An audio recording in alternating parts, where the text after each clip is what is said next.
कि भारत किसको कहते हैं? तो प्रस्तावना देखो किसको कहते हैं समझते हैं। तो संविधान क्या है? जैसे हमारे भारत में 29 जो हैं राज्य हैं, 29 राज्य हैं। 29 राज्यों को चलाने के लिए एक दस्तावेज तैयार किया गया, जो बहुधर्मी है, बहुभाषीय लोग हैं यहाँ के, उसे चलाने के लिए एक ढांचा तैयार किया गया। पर इस ढांचा में जान कौन डालता है? इसे चलाता कौन है? भारत के लोग भारत को एक संपूर्ण प्रभुत्व संपन्न। हेलो दोस्तों, नमस्कार। आज हम समझेंगे भारतीय संविधान की प्रस्तावना। ठीक है, तो प्रस्तावना समझने से पहले ये समझ लेते हैं कि भारत किसको कहते हैं। वैसे भारत को कहने के लिए तो बहुत बड़ा इतिहास जानना पड़ेगा, लेकिन संविधान के हिसाब से भारत क्या है इसके बारे में जान लेते हैं। देखो, भारत एक राज्यों का संघ है, ठीक है, और ये संघ ऐसा है, अटूट है। इसमें जुड़ने के बाद आप टूट नहीं सकते हो, ठीक है। अटूट संघ है, राज्यों का संघ, ठीक है। तो राज्यों का संघ का नाम क्या है? भारत या इंडिया। जब हम पहला अनुच्छेद पढ़ेंगे तब उसमें जानेंगे कि भारत के नाम क्या क्या हैं, ठीक है। वो बाद की बात है, उसको बाद में समझेंगे। और आज हम भारतीय संविधान की प्रस्तावना समझेंगे, ठीक है। तो प्रस्तावना देखो किसको कहते हैं, इसको जान लेते हैं, ठीक है। तो भारत भारत तो समझ गए आप लोग, अब संविधान समझते हैं। तो संविधान क्या है? जिससे हमारे भारत में 29 जो हैं राज्य हैं, 29 राज्य हैं। 29 राज्यों को चलाने के लिए एक दस्तावेज तैयार किया गया, एक कमेटी द्वारा दस्तावेज तैयार किया गया, संविधान तैयार किया गया। और उस देश को चलाने के लिए जो बहुधर्मी है, बहुभाषीय लोग हैं यहाँ के, उसे चलाने के लिए एक ढांचा तैयार किया गया। पर इस ढांचा में जान कौन डालता है? इसे चलाता कौन है? तो इसे चलाती है भारत की जनता। भारत की जनता ही शासन करती है भारत पर। यहाँ पर कोई आपका जैसे प्रतिनिधि है तो आपकी भारत की जनता ही उसको चुनकर भेजती है। तो यानी कि भारत की जनता का ही शासन है भारत में, ठीक है। यानी कि जनता जो चाहेगी वैसी ही भारत की स्थिति होगी, ठीक है।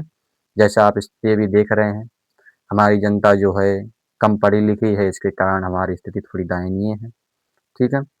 तो यहाँ पर वो तो मसला का बाद में है, लेकिन जो हमारी बता रहे हैं संविधान क्या है उसके बारे में सुनिए। अब देखिए प्रस्तावना क्या है। प्रस्तावना पहले पढ़ लेते हैं सब लोग, ठीक है। उसके बाद इसको एक एक करके इसका अर्थ समझेंगे, बिल्कुल बारीकी से समझेंगे और कोई भी मिस्टेक नहीं होगी। कोई मिस्टेक हो तो क्षमा कर दें प्लीज, ठीक है, छोटा भाई समझकर, ठीक है। समझते हैं, आइए हम साथ साथ कहते हैं। हम भारत के लोग भारत को एक संपूर्ण प्रभुत्व संपन्न सामाजवादी पंथनिरपेक्ष लोकतांत्रिक गणराज्य बनाने के लिए नागरिकों को उसके समस्त नागरिकों को सामाजिक, आर्थिक और राजनीतिक न्याय, ठीक है, विचार, अभिव्यक्ति, विश्वास, धर्म और उपासना की स्वतंत्रता, ठीक है, प्रतिष्ठा और अवसर की समता, समता मतलब समानता, ठीक है, समानता, ठीक है, प्राप्त कराने के लिए, ठीक है। यानी कि भारत के जो लोग हैं उन्हें ये सब चीजें दी जा रही हैं, ठीक है।